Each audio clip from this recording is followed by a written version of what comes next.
You're listening to Building the Broncos with Nick Kendell and Carl Dumler, Broncos country's leading draft and scouting analysts.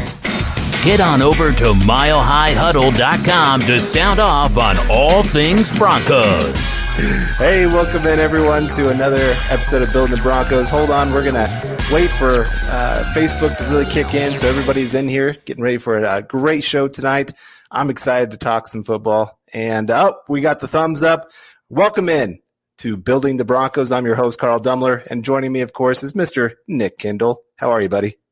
Hey, I'm doing pretty darn well. I've been on a writing spree. I'm always just I think it stems back to my college days where I've been a very manic writer and performer when it comes to getting all my work done. Like I will binge write. Like I wrote a 80-page scientific thesis in 48 hours about. I mean, granted, a lot of it is charts and graphs because it's science, but still 80 pages. I'm just not going to sleep. And I just did it. So I've had 4 articles in the last 72 hours sent to Chad, each of them 5 pages long. So you're welcome, Chad. Thank you very much. And excited to be here tonight. I apologize if you guys hear any Russians screaming off in the background. They're putting up siding on the building next door that's going up. And I feel like I'm in a Call of Duty game because they're just screaming at each other in Russian constantly. So apologize for that if you guys do hear that. Well, if we've got any Russian speakers, you can translate for us. And if it's radio appropriate, you can let us know. Not. No, it's half Russian and then the other half is cuss words. So okay, it's been interesting. Yes. All right. Well, we're going to get some Bronco football talked about here in just a second, but I do want to turn it over to Nick to talk about our sponsor for tonight. Yeah, today, guys, we have a lot to talk about, but today we have to say hello and thank you to our presenting sponsor of today's show, Manscaped. Listen up, fellas. 2020 sucked a big one. But it's 2021 now, which means it's time to embrace the new year, new me mindset. And the best way to start cultivating that is with the Manscaped products. Manscaped is the best in men's below-the-waist grooming, offering precision-engineered tools for your family jewels and helping 2 million men around the world keep their male grooming on point. If you let yourself go in 2020 while in quarantine, and I'm not pointing any fingers here, Carl, Manscaped is here for you to reboot and stay clean and shaved this year, now and into the future. Yeah, this, like I said, 2020 has been kind of a nightmare at times, not being able to see some family for different holidays. We didn't have our big family Christmas this year. It was the first time in my life that we've not had that. But 2021, we're going to get back on track. And, of course, the best way to do that is with Manscaped of getting your grooming on. If you see this nice beard, this is courtesy of Manscaped, the trimmer, working on the beard, working on some other parts of my body. The wife really appreciates it. So make sure that you check out Manscaped. Yeah, guys, 2020 was awful. Make sure your boys are refreshed and ready for new beginnings in 2021. That can go for your family jewels as well as the Broncos, Just got to improve, got to get better. Embrace the new year, new me mindset with Manscaped. Get 20% off plus free shipping with the code HUDDLE at manscaped.com. Your family jewels will thank you. And Carl, honestly, my favorite product that I've gotten from them is this really nice little travel. It's really simple, but it's like the travel grooming kit. And I always am losing fingernail clippings, files, tweezers, etc. And I'm a big backpacker. You best believe this guy's coming with me when I'm out there on the trails. Yes, sir. Remember, that is, you get 20% off and free shipping with the code HUDDLE at manscaped.com. That's 20% off with free shipping at manscaped.com. Use the code HUDDLE. Happy New Year to your boys. This is the Overtime Podcast Network. All right, Nick. Well, it looks like we've got some super chats already coming in here. We'll get to those here in just a second. But, of course, we're going to be talking about the Senior Bowl. We're going to have Mr. Luke Patterson, who has been down there in Mobile, Alabama. I know you're jealous. I am. That was one of my favorite football memories of all time, was getting to be down there, see everything. It was Baker Mayfield year too, right? It was. Josh Allen. Phenomena. Josh Allen was there too. Yeah. I almost took a heater to the head from that man. You should have. Claim to fame. I could sue him for millions now because he's going to be $100 millionaire easily. But 40 million a year. Yeah, exactly. So anyway, welcome in everyone. Very excited to get some football going, and we already got a Matthew Stafford question in here. So let's get to it from Hunter Wertinen with a super chat. Really appreciate that. What's up, men? Would you guys rather use the perceived capital to trade for Stafford or trade up in the draft for Wilson/Lance? Hashtag Nick's Beer Fund. Thank you very much, Hunter. Carl, I'll kick this to you, but I would also add Gosh, now I just said Justin Fields. Yes, also in that slash when we're talking the hypothetical quarterbacks. Right. So here's my issue is I think the difference in capital that you're going to have to give up is important in this question. Because right now we're looking at possibly, I mean, I know it's early in the process. There's still a lot of time left. Things can change. But there's a good chance that the top 4 quarterbacks are gone in probably the first 6 picks. I'd be shocked if any of the top 4 are there at 9. We just had Mel Kiper's mock draft come out today, and he did have Fields and Lance, falling right there by Denver, but they went 7 and 8. So they're kind of in that danger area. Right. And you're going to have a lot of teams bidding for them. So I think it's probably going to start with 2 first-round picks to get up high enough to get one of these guys, if not more. Probably 2 first-round picks, second-round pick, and some late-round picks to go with it at least. Where I think with Matthew Stafford, maybe pick 9 is enough. Maybe another third-round pick. So there's a little bit of difference there in what you're giving up. Right now, honestly, man, I'm torn on this because I really love Wilson. Yeah. If you can get up to get Wilson, I like them all too, but I really like Wilson for his fit with Shermer. That's a big selling point for me if I think he jumps in and is right there, perfect. I'm personally, I like going the younger route just because you get more years of ability, plus you get the 5 years of cost control. So I'm probably trading up if I have that option of these things. I don't know if the Broncos are even going to have an option to be able to do that though. Yeah, I mean, the first domino to fall has to be Watson, right? Like if he gets traded, that totally changes the landscape for pick 2 and 3 because that's probably where he's going to go. I mean, I'd prefer him to be a Bronco, but you literally can only trade upstairs. We have Jamal, taking off there, Bona. Yep, says he wants Jamal Killings saying he wants Watson. I want Watson too. Yep. If it comes down to the Jets versus the Dolphins versus the Broncos can't compete with the capital that those teams have. You're actually only allowed to trade draft capital up to 3 years in the future.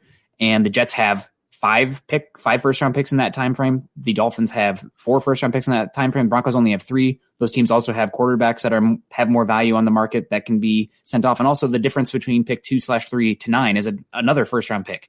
So, like, if those teams are in on Watson, the Broncos simply can't compete with their offers. I mean, it sucks because Watson, I think, is a top 5 quarterback. If there was a complete league redraft right now, I think Watson would be the second quarterback off the board. Like, that's how valuable and good he is. 25, this many years left. The only guy going above him is Patrick Mahomes. But, it's just, I just don't know if they could outcompete the Jets or the Dolphins given the parameters of the deal. Right. All right. Well, that moves us to Casey Scheitz. Sure. Let's go for it. Yeah. Brought to you by Manscaped. Saw Tim Jenkins' video on Wilson. Man, it looks like the right move. I love Locke and want him to work. Just too many questions and feels like a long shot. I do have to laugh because a month ago he said there's no other franchise quarterbacks in this draft other than Lawrence. And then he did this video and he's like, this is a franchise quarterback. So, it's just, and that's part of the evaluation process. The more you watch somebody, the more you get a better idea of what they're doing. And he looks great. He looks like he has everything you want in a franchise quarterback. He's smart. He's got a quick release. He's creative. He's got different arm angles, which is something that we're starting to see more and more be important in the NFL today. There's just so much to like about his game. But right now, it is hard to see him actually getting past 2.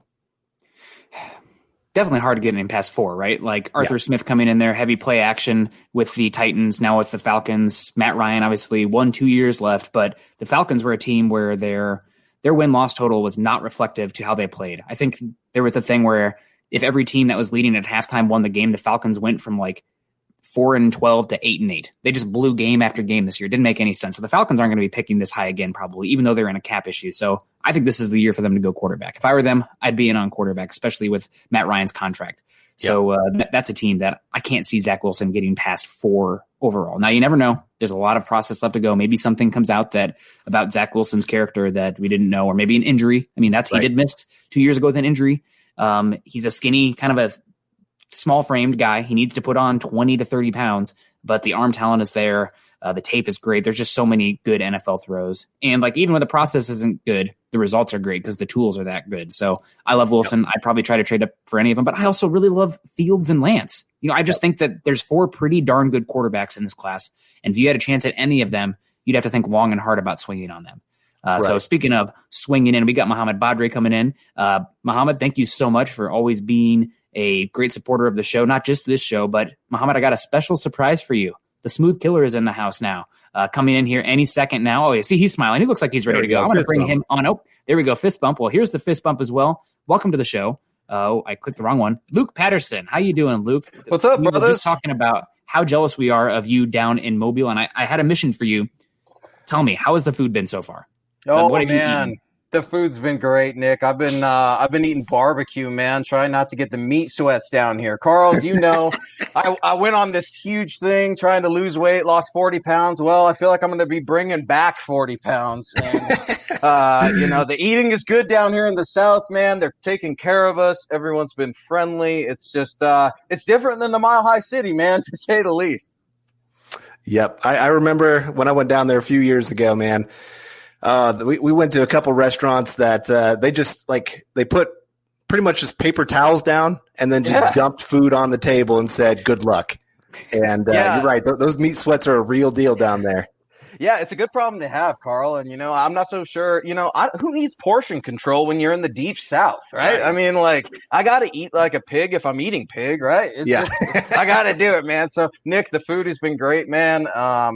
Dude, I got some pictures for you. You guys are going to be salivating. So I got you. I am hungry now. But really, we're bringing you on here to talk about the Senior Bowl, what you've seen so far. Obviously, measurements were today. A lot of media isn't privy to that, but you did get to see the on-field action. And given that there is no combine this year, typically Indianapolis has been the mecca of the offseason.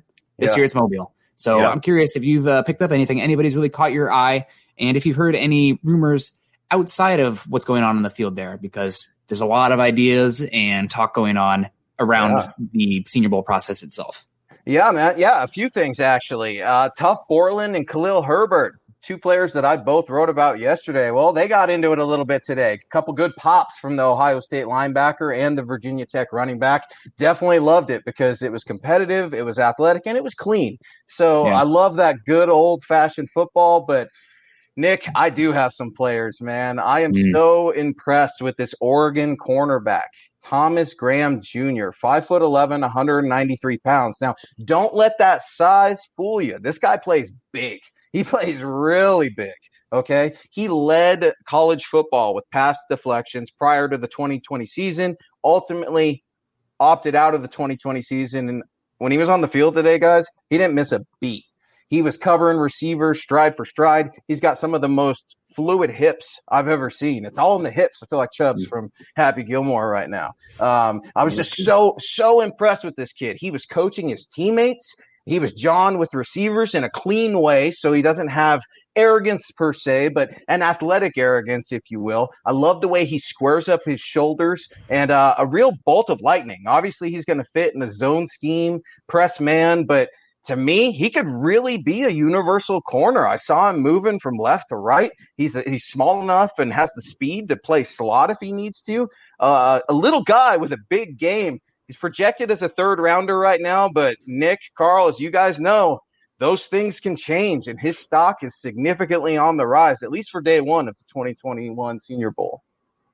Yeah, I don't know if I'll see him personally get up into that day one area just because the cornerback, it's such a specific athletic tools. It's a have or have not position to be taken day one, but day two, I mean, that's a great spot for him. And given the Broncos need that cornerback, I mean, they don't need one cornerback. They need 2 or 3. They need to get one in free agency before the draft even happens. Right. So you don't go in from a point of weakness. So, that's a guy to keep an eye on. I'm very curious about that. We got also the boss man in the house, Chad Jensen, a super chat superstar for us today. This is a question for Luke. Which inside linebackers and corners stood out at Lad Peebles today? Gazoon tight on that Lad Peebles. No, whatever. But yeah, Thomas Graham is one that stood out. Any other corners or off-ball linebackers? Yeah, so actually, I'm getting ready to actually just watch the practice film right now. I was deep into the wide receivers in the corners today. The linebackers and defensive line and the linemen, they were hidden away, kind of stashed away from me. So I got to get into that a little bit. But before I just completely transition away from the defense, I got to talk about Wyatt Hubbard, Kansas State edge defensive end. I like this kid a lot, guys. He reminds me that in Broncos country, don't hold me to it, but he's got shades of Derek Wolfe to his game. This guy uses his leverage, his strength, and he's smart. He contains the edge. He's constantly getting in the backfield. He wrecked practice for the first few team reps today. I mean, it was unbelievable. I'm really happy to see this kid, a former teammate of Dalton Reisner, Kansas State, right? So really curious to see if maybe we could get Dalton Reisner to talk a little bit about his former teammate, but he's a big cat, 6'3", 265 pounds. He takes today extremely serious. Nick, Carl, this guy is out there trying to play special teams perfectly. Everyone else is kind of checked out. When's the last time you've seen a defensive end trying to perfect special teams? It shows me that he cares. And if he cares that much for special teams, man, I want to see what he's going to do getting after the quarterback. So I really like this kid, Wyatt Hubbard. When you look at his stats, he's got 20 sacks, 3 forced fumbles, 33 tackles for loss. That's just super impressive to me. And it speaks to his ability of getting past the line of scrimmage. He's got a high motor, 94 total tackles, someone that could be a problem for opposing offenses in the future. I'll be completely honest with you. Go ahead, Carl. Oh, I was just going to say, he did have short arms when he measured in today. That was something. He had some of the shortest arms of any of the defensive linemen from what I understand. I'm not saying that's end all be all, because measurements are measurements. They're just a part of the equation, obviously. Sure. But there was some people who saw it and were like, "What in the world? That's not good." But obviously, if he's wrecking practice, he's doing something right against guys that are going to be playing in the NFL here pretty soon. Well, I am curious. Go ahead. Go ahead, Luke. Sorry about that. Well, what's odd about that, Carl, and I'm really interested because now I'm going to go back and I'm going to watch the tape here as soon as we're done. I did see a couple one-on-ones from where I was at, and it almost seemed like he was able to get those short arms underneath some of the tackles, almost right here in that throat area. So when that defensive end is given that powerful punch right up there into that area, you're throwing that offensive lineman not only off balance, but you're making their back arch a little bit too. I'm really curious now. Now I got to go look at those arms, because if he's got short little nubby arms and he's doing that to tackles, dude, that's amazing to me, man. It makes me even more excited. I'm not saying he's polished. I'm not saying he's the greatest edge rusher ever, but I'm very, very curious. Yep. Where does he play in the Fangio scheme? You say 6'3", 265 with short arms. That to me gives off some alarm bells just because of the actual kind of fit. I mean, ideally, I guess that would kind of be that power edge rusher with where Chubb plays, but it's not really a 5-tech. I mean, you're not going to ask him to 2-gap at that size. It's not like Derek Wolfe, who played at 290, 295 with long arms. Yeah. Wolfie was able to move around, and he still is out there in Baltimore, right? I mean, for a while there, it was like he was the only defensive lineman, him and Calais Campbell at their ripe ages. Maybe the Derek Wolfe I'm just a little too enthusiastic, and Wolfie's one of my favorite players. So maybe I need to calm down a little bit on that. That's why I'm here talking to you guys, so you guys can calm me down a little bit. Where would he fit? I think he fits as a new classic edge rusher, a new class, a new age. Yeah, you're not seeing Von Miller anymore. You're not seeing 240-pound pass rushers coming out dominating the league. You're seeing 250s, 260s, 270s, and 250s even smaller. You're seeing that Khalil Mack, more of a power bull rush, something that can contain the edge, somebody that's assignment sound and not willing to bail on their teammates. But guys, something else. I know we all love to talk quarterback, right? And I was really disappointed Kyle Trask wasn't able to participate because of that ankle injury. A lot of Florida fans. Yeah, a lot of Florida fans down here. Kyle Trask is the best ever. And then no Kyle Trask. But Mac Jones, he solidified himself even more today as a first-round quarterback. Make no mistake about that. The guy was polished. He was going through short, medium, and deep routes. He commanded the field. Make fun of his picture all you want with the national championship game. I don't really care about that. This guy can play football. Cigars in the mouth. He doesn't look like a Maxim model. I really don't care, dude. I really don't care. This guy can play football. He's a proven winner. and he was the only quarterback that was really commanding the field today. See, that's interesting. I wasn't there, so I can't speak for it, but I heard a lot of people praising Jamie Newman's traits, and in a side-by-side said that he blew away Mac Jones as far as the actual arm talent. Okay, that's interesting to me. In terms of arm talent, sure. I mean, and velocity and the ability to make an effortless throws down the field. Yeah. I mean, everybody in the NFL has a strong arm, right? Supposedly at this level, but what are you going to do with it? Are you accurate? Are you precise? What's your cadence look like? What does your footwork look like? A lot of different times you saw Mac Jones being able to get in there and not keep his offensive line waiting. Some of those quarterbacks today, I'm trying to get used to the rosters right now too, because I didn't get the official printout. Today was kind of a mess, but they have their offensive linemen waiting, and those guys are starting to get that lactic acid building up, and timing wasn't right. Mac Jones just felt like he was firing on all cylinders, making it smooth, and it wasn't just because he was wearing an Alabama helmet. I'm not a big fan of these Alabama quarterbacks, Nick. Carl, I just, they kind of carry that Alabama weight of, well, yeah, you played for Alabama, but are you really a quarterback? Mac Jones is really a quarterback, and I was excited to at least see him on day one. Yeah. So before we get out of here, before we let you get back to it, Luke, Carl, since you had been there before, and this is Luke's first time down there, and you have the gift of hindsight, after doing this and kind of taking away initial impressions and now letting that 2018 draft class play out, any advice for Luke out there, things to watch, things not to get too swept in, or things to really value since you've been there before and you've seen how it played out? Yeah, I'd say, one thing that I learned is you do kind of have to get a little bit more hyper-focused, because if you try to take in everything, you're going to miss everything. So, if you're going to commit, hey, today is defensive line, offensive line, because they're going to be facing each other, commit to that. If I'm going to watch the quarterbacks today, and it means you're going to probably miss some things here and there as well. But at the same time, like I said, if you're trying to take in the entire field, it gets so overwhelming because so much is going on. It doesn't work out well. That's why it's kind of nice. When I was down there, I had a couple other guys, Sayer was down there. Jeff was down there. And so we kind of divided and conquered and kind of worked together on some of those things. And I'm sure you've seen that. It is, like I said, it's just so much going on and it's so fast. It's hard to completely soak it all in. Yeah, it's a little overwhelming at times, right? Because I felt like I missed out so much on the offensive line, defensive line today. But you know what? That's what practice film is for too, right? Right. So I'm getting ready to turn that on. The day is not over for me by any means, and I'm excited, just like you guys. You guys, I know you guys are up in the wee hours in the early mornings doing the exact same homework I'm doing. And the one thing I've noticed here, it's how you spend your time here. There are those that come here to socialize and buddy and everything else. And then there are those that are here to work. And I can assure you, just like Carl, Nick, Chad, everybody's been on the road at some point evaluating college talent. MHH, man, we've got a huge scouting community in terms of our fan base. And I feel like our analytics and scouting as a team is it's absolutely superior, man. I'm so proud to be a part of this team. And I was super pumped to come on with you guys because you guys are draft nerds just like me, man. And I can't wait to get back and start talking to you guys about some of the things I'm seeing. Yeah. Well, little homework. Oh, go ahead. Oh, I was just gonna say, I remember actually being down there and some media guys were making fun of us for paying so close attention to practice. And I'm like, dude, this is the stuff I love. And it's just another part of the equation. Like, I'm not going to say this is the end all be all of the evaluation process, but it's still a big part of it because you get to see these guys lined up against other guys that are going to be drafted.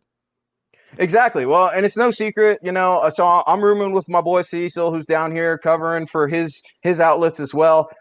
We don't see each other at practice. I see you at the car. That's just kind of how it goes. I've got my work. He's got his work. And this is a work trip. This isn't a vacation, just like you guys do as well. We don't spend our dollars and our time just to joke around. Broncos country is serious about the draft. The NFL, this is it, guys. This is the in-person event that's happening. So Nick, you've been to the combine, you've been on the road. Carl, you've been on the road, you've been covering the draft. You guys know how this is. I can assure you, I'm putting in the work just like you guys are. And MHH, this offseason, man, it's going to be one of the biggest ever for Broncos and Mile High Huddle. Yeah, absolutely. Well, a little bit of homework for you, Luke, before we get you on out of here. I'm just curious. I want to hear how the Trench Boys did. Those are my favorite. I mean, it's the most obvious one-on-one battles you have out there, like the running backs versus the linebackers in coverage. How translatable is that to the game? But one-on-ones with the Trench guys, that's where you can tell. Dudes are different. I mean, Javon Kinlaw last year came in for like 10 snaps, and they're like, okay, he's done. This dude's incredible. We don't need to see any more. And that was it. So I'm curious your thoughts, how this worked, especially with a pretty good offensive tackle class there in Mobile this year. So get back to me. Let me know. Yeah, there's some road graders, Nick. I saw some road graders. I saw some pancakes. I saw a lot of guys on their back today. So I got to get into that offensive line, that defensive line. I want to know what's in the water at Notre Dame with their offensive linemen, because it seems like they've just got beasts over there, dude. They're just able to put out offensive linemen all the time. So homework assignment accepted. I'll make sure I have that assignment in by midnight tonight. All right, Luke. Well, stay safe and soak it up. All right. I appreciate you guys having me on. Be sure to go to Building the Broncos and give these guys the best review. Appreciate y'all. Yeah, thanks, Luke. And make sure you guys follow Luke on Twitter to follow his journey down in Mobile covering the Broncos for Mile High Huddle at Luke Patterson LP. Luke, we'll see you next time. All right. Be good, fellas. Go Broncos. This is the Overtime Podcast Network.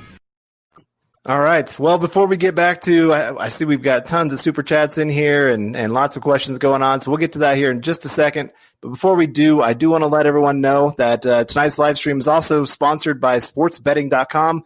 Broncos country, gambling is legal in the state of Colorado. And here's what makes sportsbetting.com a no-brainer for all sports fans. They have sharp odds and low juice. They have in-house bookmakers, and they are not a third-party provider of odds. Reduced juice and best prices. They are hassle-free. They also have hassle-free bonuses with a one-time rollover, meaning the bonus money is yours after you bet one time. Other sites sometimes can be up to 5 to 30 times. I've gone through that myself before.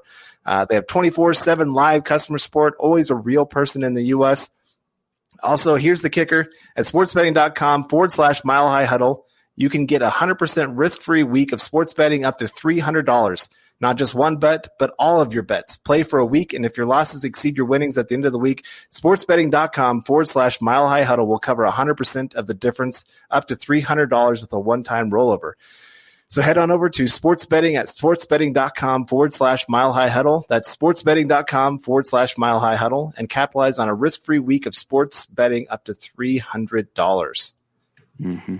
All right. Well, we should get to some of these super chats. Here we go. Buana, I'm taking my hands off the wheel here. We're going to let you take it away. So we got Mr. Boggins coming in here, a fellow friend of the Pacific Northwest. Hopefully once this sick little bug is a little bit more subsided, we can meet up for a hike or a brew or a game or all three at once. So we got him coming in here. Stafford is injury prone and Broncos won't have the cap space. These repetitive false narratives. Can you please drop the knowledge?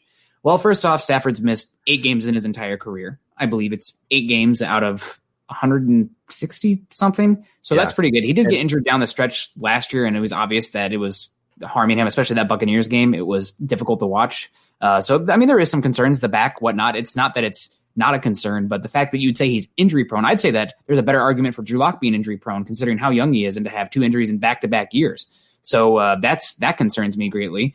And also the Broncos won't have the cap space. They have the cap space. I mean, Matt Stafford next year would be $20 million against the cap, which right now, before this next slog of quarterbacks get paid, that would make him I believe, the 16th highest paid quarterback against the cap next year, which is, a very reasonable contract. You have guys like Kirk Cousins, Matt Ryan making $40 million against the cap, more than twice as much as Matt Stafford. And Matt Stafford is just as good, if not better than those guys for half the price. So I don't really agree with those false narratives. That's a good call out, Mr. Boggins. Right. No, and that has definitely been out there. It's just people trying to find excuses to not go after him.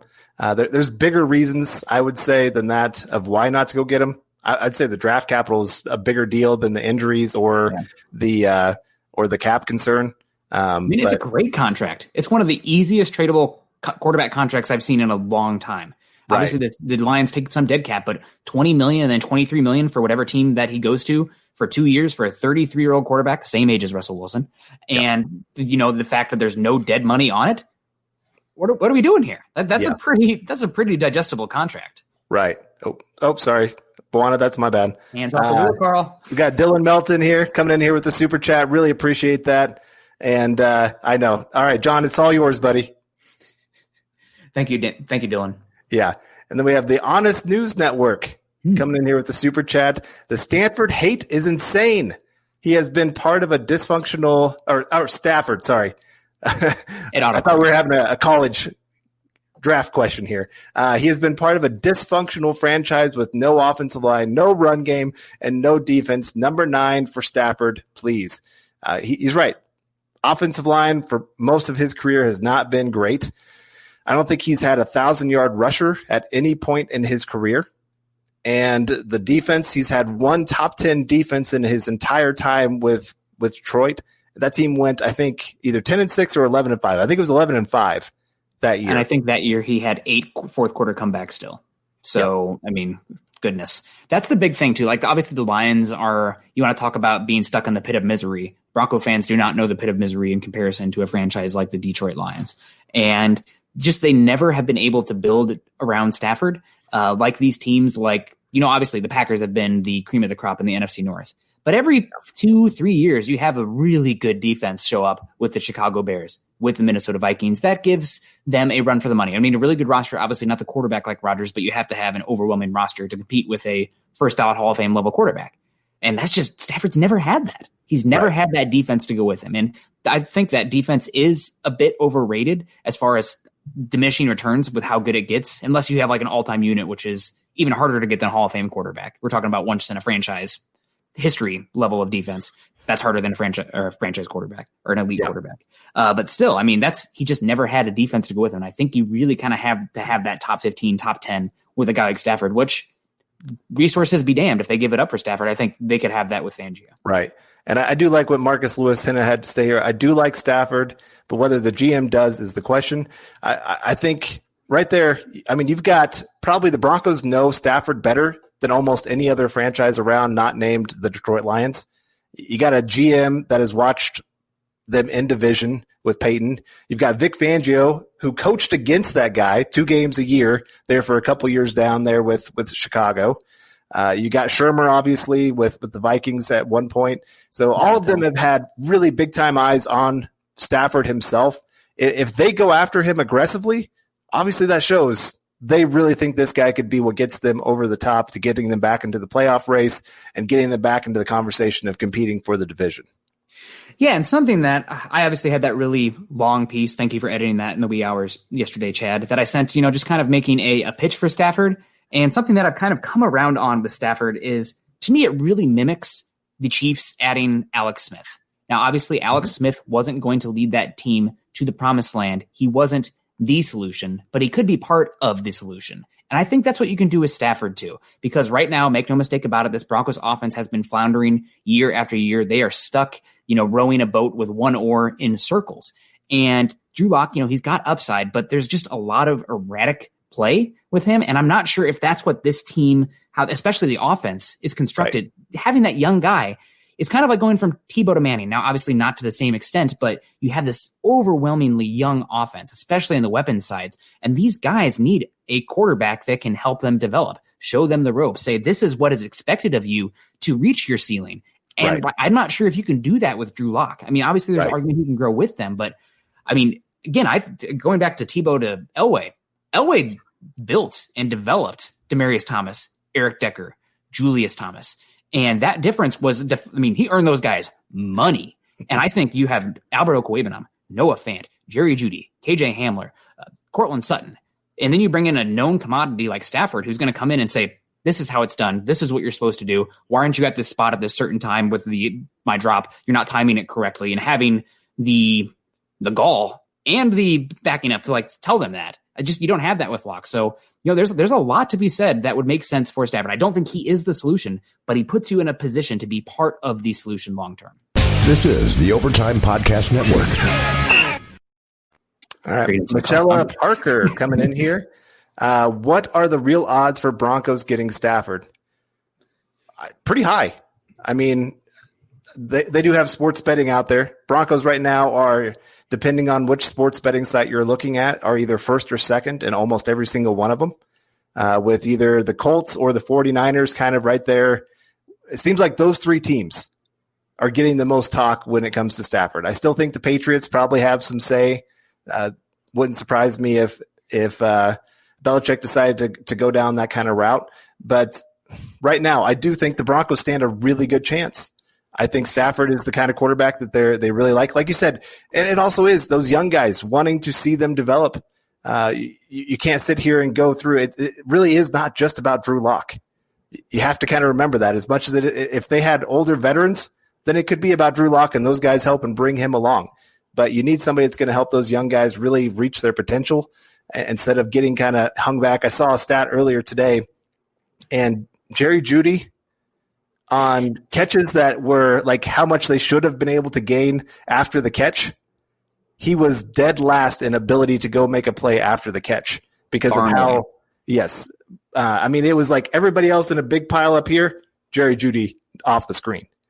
And that's just inaccurate passes.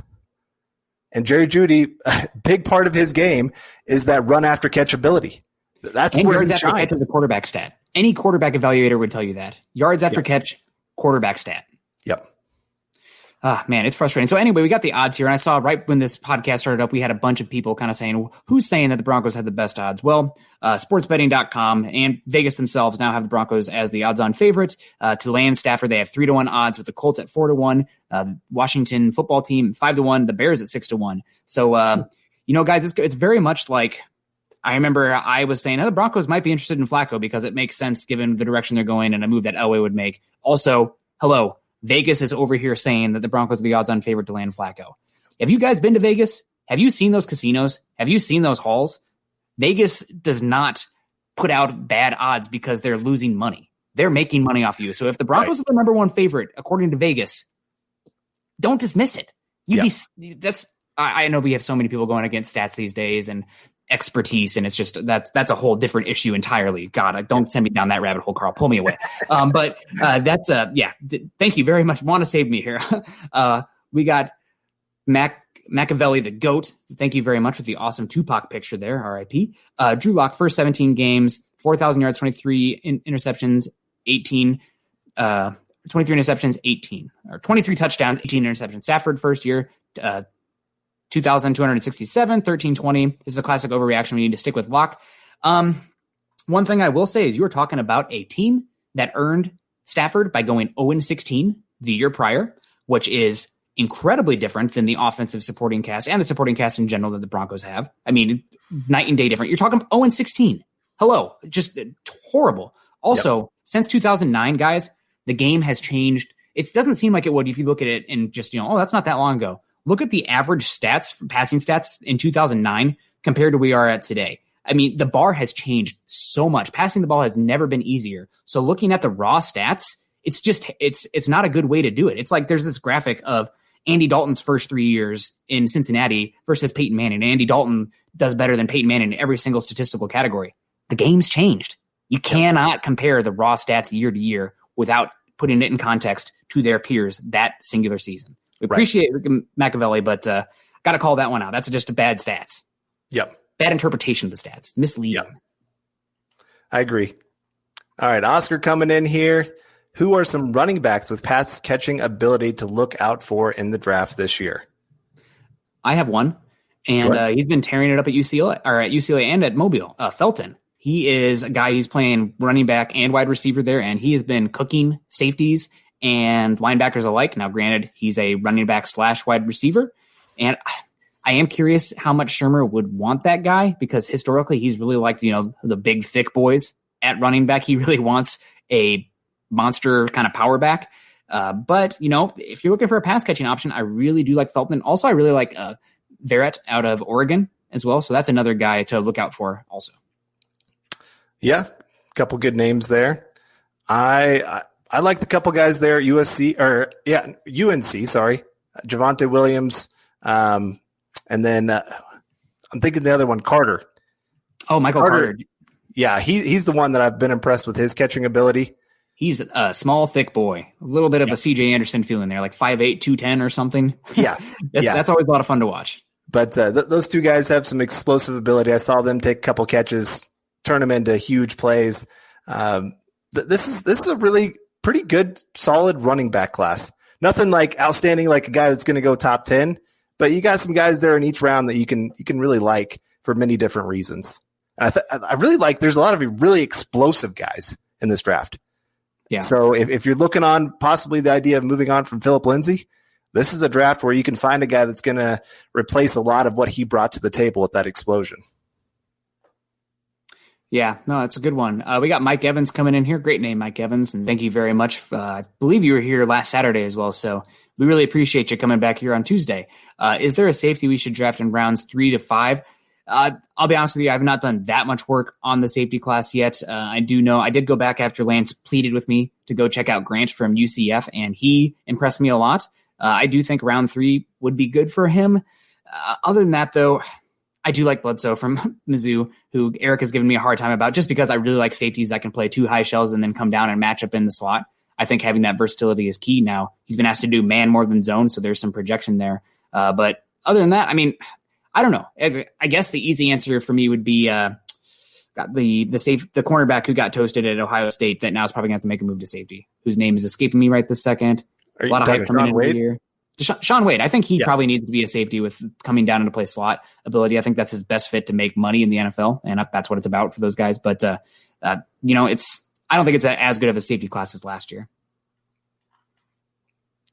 All right. Then we got Meek coming in here with the super chat. How do you feel about Broncos taking Julian Neiman later?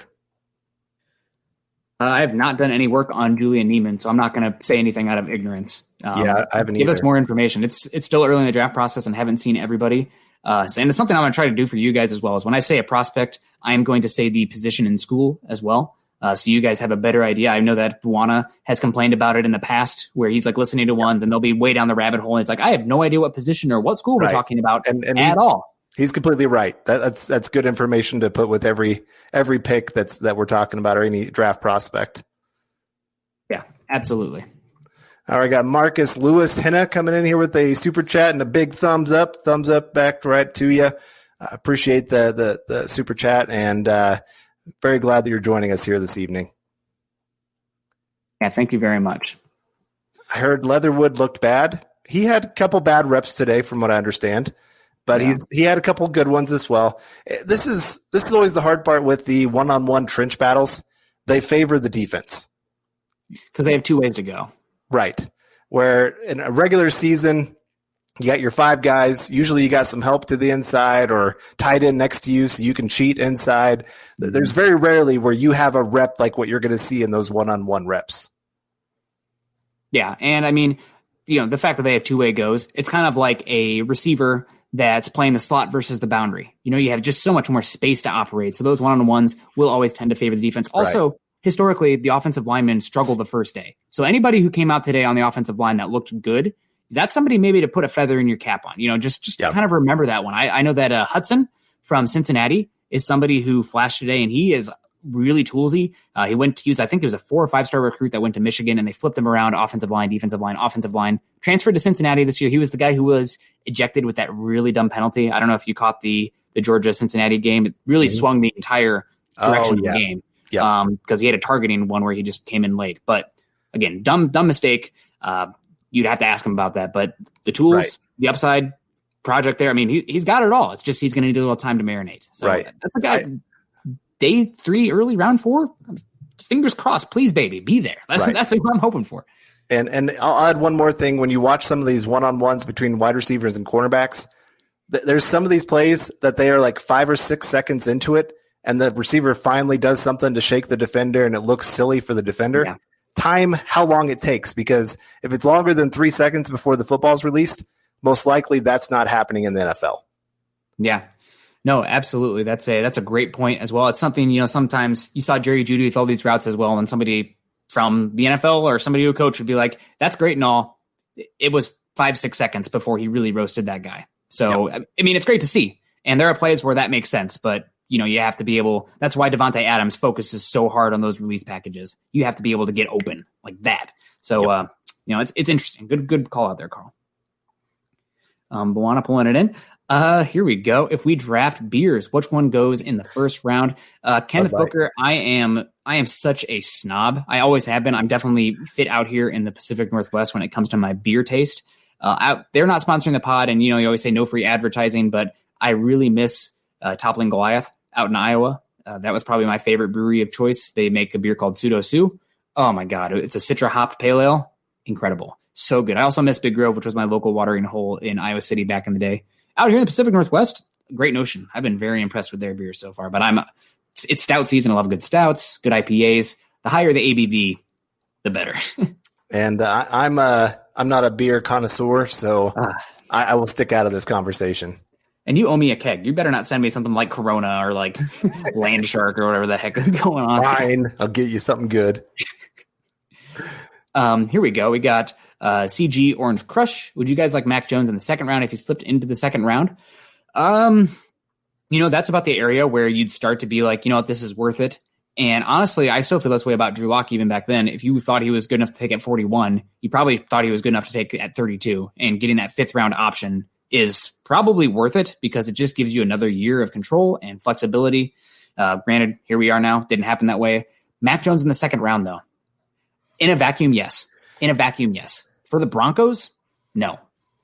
You're talking about bringing in another developmental quarterback that's in the same sort of wishy-washy, is he the guy, is he not the guy, you have with Drew Lock right now. If you bring in a first-round pick, top 10 pick, that's a totally different conversation. But a second-round flyer guy, again, even though you're already like, I don't know what we have in Drew Lock after 2 years in the league, it just seems that's a recipe for disaster. Right. I'd rather look at one of the athletic guys in the third, fourth, fifth round, like a Jamie Newman that you were talking about earlier, that has some higher upside, that if he fails, you're just like, well, it was mid-late round pick anyway, no big deal. Second round pick, you're really thinking, hey, this guy has starting potential, or he needs to. And right now, yeah, Mac Jones, I'd be going back and forth, and I'd rather take a higher risk it's not even higher risk, it's higher ceiling kind of guy later in the draft, in my opinion. Yeah, no, Mac Jones is going to be good. He's just not my cup of tea. There's enough questions there as far as the physical tools that makes me skeptical of how he translates to today's NFL, given the inconsistencies of offensive lines and how much he's going to ask to be a playmaker. He can't just be a point guard. He has to be a playmaker in today's NFL. And I don't know. But thank you so much, CJ, for the question. We really appreciate it. DNV3, you're always in here. We love you. You always have some good questions. This is a good one right here. Does Stafford even make the Broncos a playoff team? This is a tough question because, first off, what are the Broncos getting up to give Stafford? Or giving up to get Stafford? If you're giving up 9, a second-round pick, and a third-round pick next year, you really limit yourself as far as what kind of pieces you can bring on the defense to turn it around. You have plenty of needs on the defensive side of the ball. This defense needs 2 cornerbacks. They probably need a shot in the arm at linebacker. Who knows what's going on with Von Miller? I mean, you might need another edge rusher. You needed some more competition at right tackle. So, it is an issue. That being said, I posted this hyperbolically in a few Bronco Facebook groups just because I knew it would trigger a bunch of people of the Chiefs starting offensive line going into the Super Bowl. Holy shiitake mushrooms, Carl. I saved it there. Don't get me in trouble, Chad. It's terrible. It's a bunch of undrafted free agents. They're their best offensive lineman is the guy who Von Miller baptized in the Super Bowl, and Mike Remmers playing left tackle now. They're just a bunch of undrafted free agent guys now. Hats off to the offensive line coach there. But my God, just really goes to show if you have a good quarterback, you can cover some freaking holes. And Patrick Mahomes, he's better than a good quarterback, but man, it's you don't want to get too upset or too down the rabbit hole of this offensive line isn't good enough, because really, if it's not good enough, that's probably an indictment of the guy behind center to begin with. Right. And that kind of brings us to Crispy's super chat. Do you see that one? I'll bring it up. Oh, Crispy. I like the name. Thank you, Crispy. Yeah. I think we could beat the Chiefs with Stafford finally. Probably play next January as a wild card. Keep up the work, guys. Love the show. Love the show, guys. Do you think our OC is a good fit for Stafford? So, 2 questions. One, I think he is a great fit with Shurmur. If you watch a lot of what he likes to do, he likes a lot of the either quick out routes, long out routes. So you need a quarterback that has a good arm that can actually hit those and has good timing. Stafford would have good timing because he's been in the league forever. And then the guy that can hit over the top as well, so that when they do some of those double moves, boom. So they have to respect those at least. I think he really is a really, really good fit. He's not always he's not always the greatest when it comes to timing, but I think his arm is good enough to make up for some of the things that he lacks in some of that. And that'd get better as the season progresses. But no, I think Shermer would love to have Matthew Stafford behind center doing a lot of things that he wants to do. I mean, a shotgun offense with arm talent and 3 wide receiver sets, that's been what Stafford's been the best at the past few seasons. So I obviously think if you can get more play action in there, the better. We haven't reached a point of limiting return on play action, but price of acquisition needs to be included in the price. Absolutely, Willie G, 3234. Appreciate you, and also see you on Twitter all the time. We don't always agree, but God bless America, man. That's great. I am all about that. I do not want to be in an echo chamber. That's first off, that's boring. Second, we're going to take one from George Patton, not Peyton, where if everybody in the room has the same idea, somebody's not thinking. So we need different ideas in there. And I think the Broncos general manager would say the same thing. But that's a good point. I mean, really, there is a point where it costs too much to get the guy. And I do think it is interesting this year with a 9th overall pick, because I will be completely honest with you. I don't love giving up the 9th overall pick for Stafford. But if the Broncos are bent on going defense with that 9th overall pick, point to me the guy who's the obvious pick, because I do not see it. I mean, Micah Parsons, go read about him, guys. I just did a piece on him. There is like sexual assaults and hazing and issues galore. I mean, Bucky Brooks, who's a family friend who coached him in high school, says like, I don't know if this guy's mature enough. Red flags. And then you have, I really think there is something to be said about Patrick Surtain's safety. Not the safety position, but like how of much of a hit he's going to be, just how safe he is as far as being a hit. I don't think he's a top 10 pick in any class. I think he's more of like top 20, top 25 that's getting inflated because this class is just missing good defensive talent at the top. Yep. It's good depth. The top 100 from that like 40 to 100 area, defense is great. Top 10, not great. And then you have Fairley, who has injury concerns, 1 year of tape at cornerback, not a great tackler, opted out this year. I don't know. I think it's a weird year to be that 9th pick. I'd preferably, if you can't get Sewell, and I really like Fairley still because he's a great scheme fit, great upside. If you can't get those guys, I don't hate giving it up for Stafford. I think I'd rather use it on a quarterback in this class. But you never know. And Stafford will never beat Mahomes. Well, that's good. Stafford doesn't have to beat Mahomes. The Broncos have to beat Mahomes. It's never a quarterback versus a quarterback. The Broncos team has to beat Mahomes. And there's no way Stafford's ever going to be better than Mahomes. I'm sorry. It just is. You just have to have a good enough team. And Vic Fangio's kept it close recently. He has. Obviously, Chiefs put it in a different gear when they got to the Super Bowl, or the playoffs. But still, I think Stafford gives you a chance. Broncos have not had a chance. Right. Yeah, you're talking about a quarterback that day one probably improves the offense by at least 5 to 6 points, just because of what he's been able to do in the NFL and his leadership, his experience, all of that just being added to the offense is just a shot in the arm. And, you get to that 25, 26 point mark as an offense. Vic Fangio is a good enough defensive coach, even with a little bit of a lack of talent. He can still at least scheme the heck out of it to keep those games right there where the Broncos are standing a better chance. Right now, that's the problem is you see that the defense play pretty hard there early in the game, but then when they're down 2 touchdowns because the offense is doing nothing, it's hard to keep going and keep motivated to put that full effort in. That's where you're starting to see some of those blowouts really show up. Yeah, the margin of error for this Broncos team is just so thin because the offense simply can't put up enough points. It's been an issue for 5 years now. And, at this point with how the Broncos offense is built, you could point to the second tight end with Nick Vannett being an issue or the right tackle position, but this offense is only going to get so much better as the quarterback progresses. That's the big difference here. The Broncos had a bottom 5 statistical quarterback this season. And shockingly enough, when you have a bottom 5 statistical quarterback, your offense isn't very good. And the offensive pieces around it, they've invested heavily. Offensive line, running backs, tight ends, wide receivers. Comes down to how good that quarterback can be. And I don't think Drew Lock can't be the guy, but he's not the guy right now. Right. All right. Black Knight 232 coming in here with the super. I would pay to see a debate between Zach and Nick on Stafford for the whole episode. Oh, we are in, baby. Don't duck me, Zach. I'm in. No, I got nothing but respect for Zach. We have probably different opinions on Drew Lock. Mine probably fits more of the national perspective, where Zach's is probably mirroring more people closer to the Broncos, where it's at right now. I kind of dance around a little bit on Twitter, but if you ask people in the league what they thought of Drew Lock, they'd be like, yeah, got some upside. There's tools there. has not been very good. When they're talking about like the trades of, the Broncos could throw Drew Lock in for Matt Stafford or for Deshaun Watson. First off, the Lions aren't interested in Drew Lock. It sounds like they'd rather go get a quarterback in this class. And also, you're competing with Tua Tagovailoa, who struggled this year, but you still was the 5th overall pick. Sam Darnold, who still has perceived talent and upside in the league. So, it's just, that's where we're at. I still think Drew Lock has the tools to be a good guy. I want to keep Drew Lock and bring in Matt Stafford. I would love that.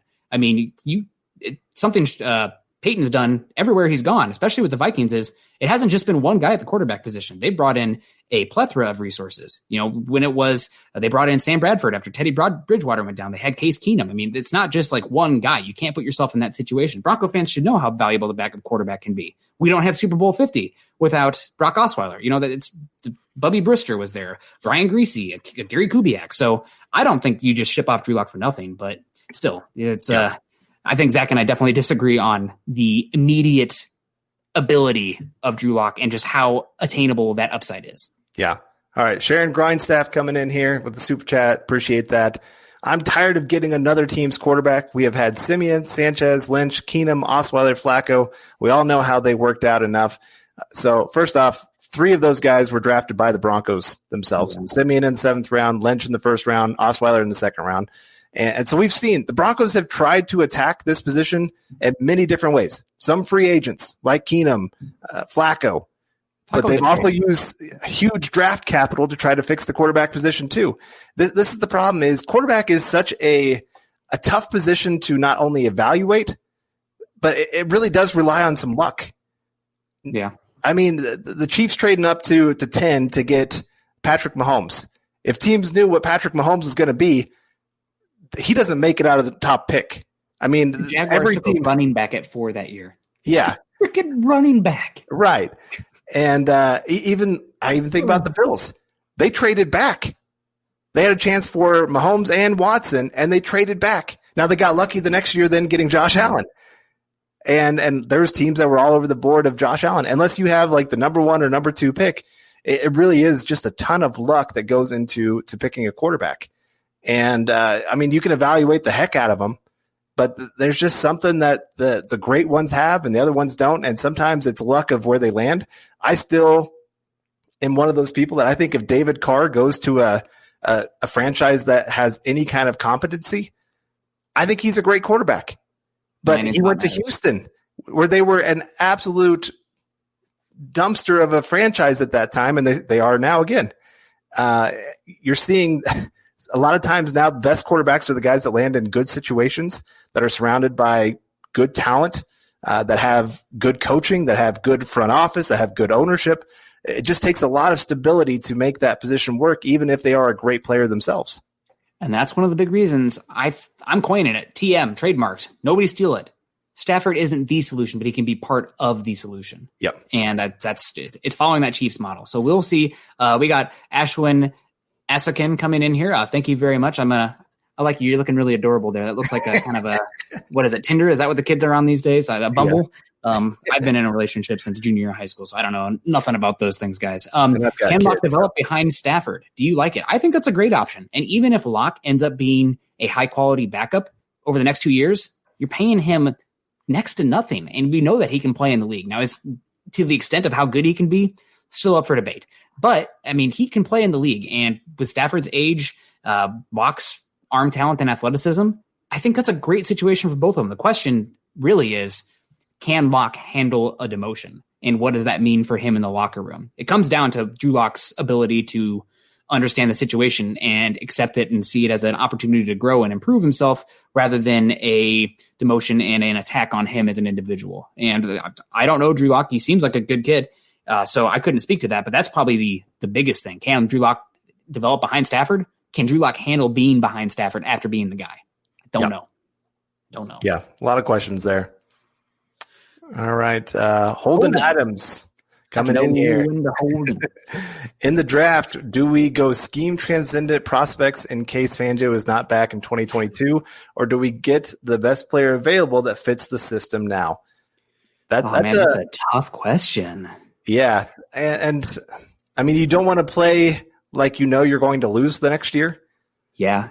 But like I said, I mean, there is a lot of question marks that come with that. I still say you probably go a guy that fits the system, because you just don't want to set the coach up for failure, because then you're setting the entire franchise up for failure. Plus, then you don't even know who the next coach is going to be. Yeah. What kind of scheme are they coming in with? So you can't draft with the idea of, oh, we're going to get a man coverage, Wade kind of system compared to a Fangio system. So I think you still try to get your guy that fits the best system. Now, if you have a guy that's transcendent, like a Caleb Farley, that I think can fit a lot of different schemes, that's a home run there, because you can have a guy that you can see the next year fit whatever system comes in.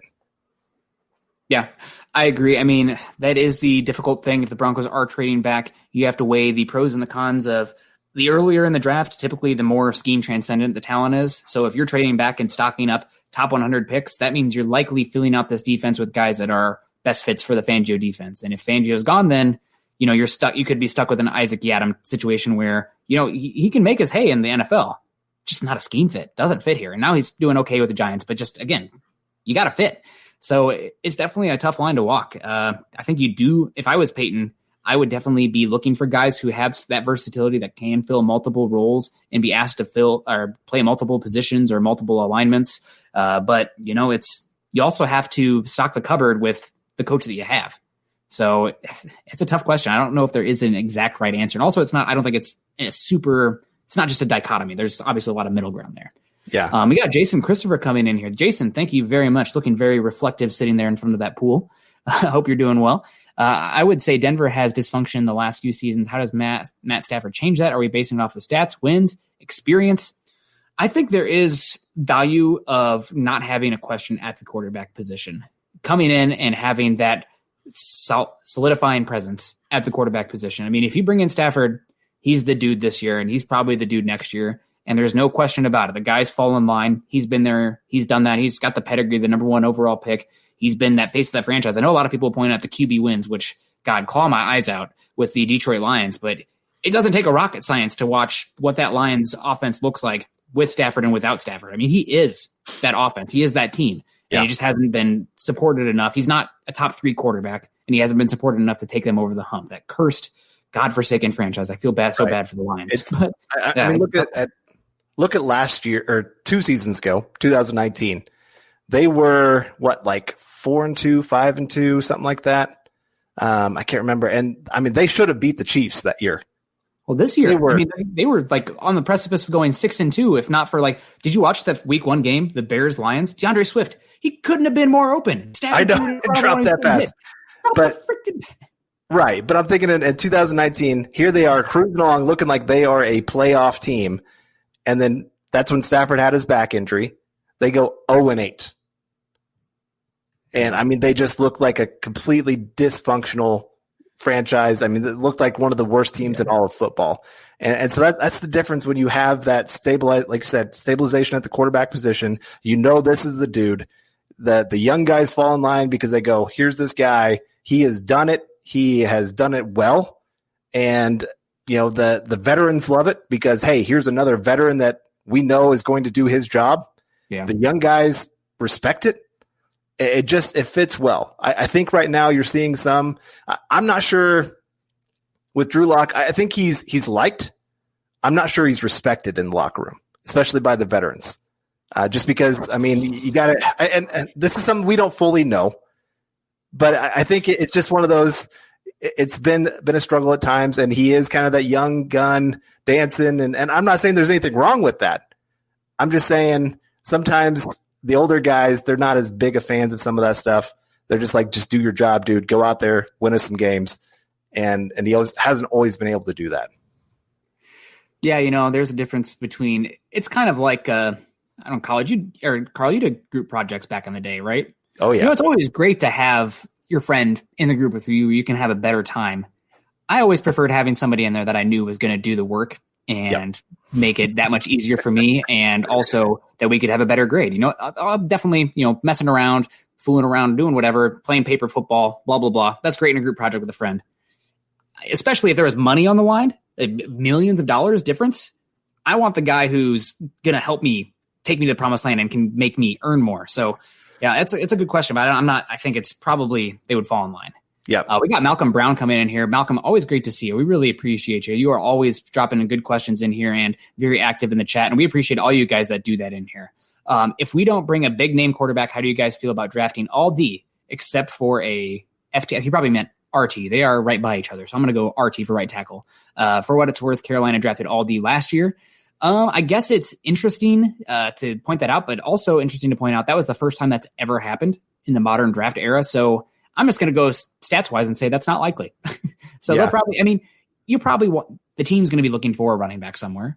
They're probably going to add maybe even another tight end. I mean, if you want to shed some contract, Nick Vanette's really easy to move on from. And you probably should, considering the cap's 20 to 30 million less than it was going to be.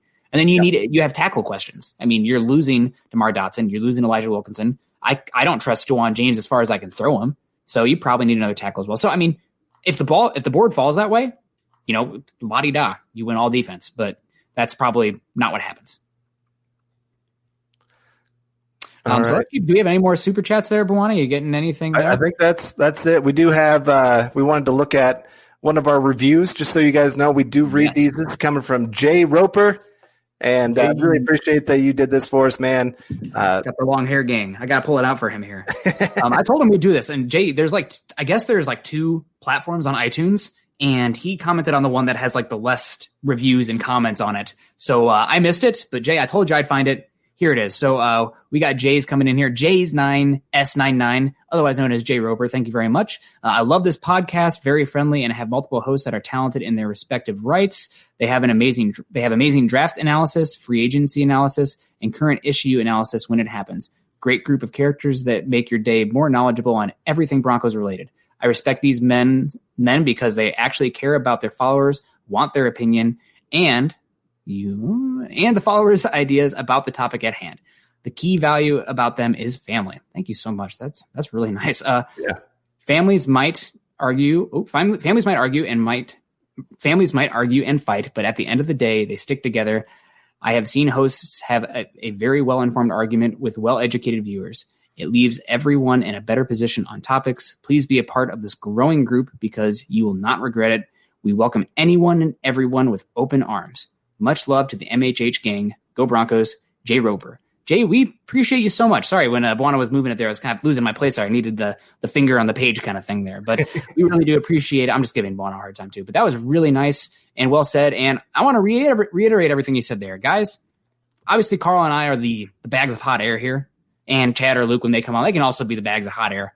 But we got Jay. Thank you, Jay. But really, what makes this podcast tick and which makes it worth it for me is the community and the interactions that we get with you guys. You guys pose excellent questions, and you guys are the drivers of the show. So obviously we have a topic in here, but I really do appreciate it. So we got Chase coming in too with a beautiful picture. Chase, let me know where that's at. I'm all about the hiking scenes. That's a gorgeous one. I need to get back out there. So before we get on out of here, Carl, I've seen there's a comment in the section. You were talking earlier about betting on a trades quarterback late. A lot of questions about that Texas A&M quarterback, Kellen Mond. What do you think? Well, I mean, he has some decent moments. It just, there's too many times where it just doesn't look like he knows exactly what he's doing on the field.